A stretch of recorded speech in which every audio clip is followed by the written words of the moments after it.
How many errors can you find in this video?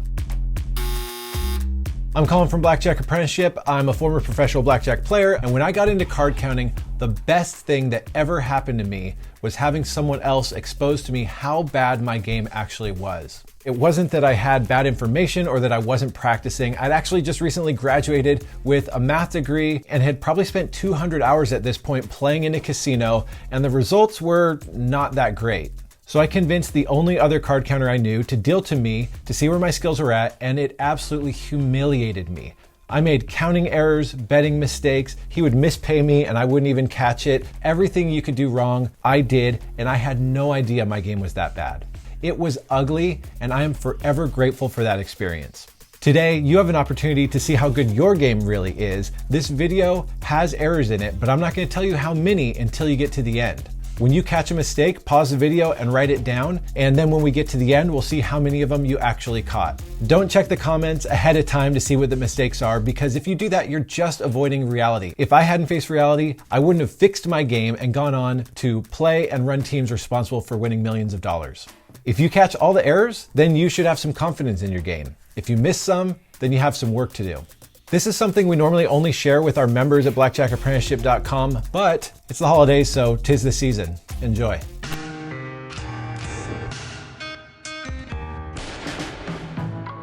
Going to be using a 2 spots of 50 below true 1, and then $100 per true count, starting at true 1 bet spread, going up to 2 spots of 600 at a true 6 and above. We are playing stand 17, dealer must stand on all 17s. A surrender, double after split, resplit aces, 6 stack. Let's play some blackjack. And just as a heads up, we're not going to sweat the real close bang decisions, just the ones that are an obvious underbet or overbet.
Leave a comment below for how many mistakes you caught, and if you haven't already, subscribe to this channel for more on card counting and beating blackjack. The first mistake is that the dealer incorrectly took a bet on a push. Then a player forgot to double down on a 9 versus 3, so that's a basic strategy mistake. Then there was a payout error on a double down. A player overbet, betting 2 by 500 instead of 2 by 400. The player doubled an 8 versus a 5, so another basic strategy error. He underbet at a true count of 5. The player hit a 13 versus 2, so that's another basic strategy error. The player forgot to double down a 9 versus 2, so that's a deviation mistake. The player should have taken insurance, so that's another deviation mistake. The player overbet, betting 2 by 600 instead of 2 by 500. The dealer pushed a player 21 versus 20, so that's a payout error. The player surrendered a 17 versus 10. The player should have taken insurance at a true count of 5, so that's another deviation mistake. And the dealer took a push when both the dealer and player had a blackjack, so that's another payout error. If you caught less than 5 errors, you've got quite a bit of work to do. Hopefully you at least caught the basic strategy errors. If you caught somewhere between 6 and 10, good job. You caught most of them. And if you caught all 14, good for you. You've put in a ton of work into your game. That's pretty commendable.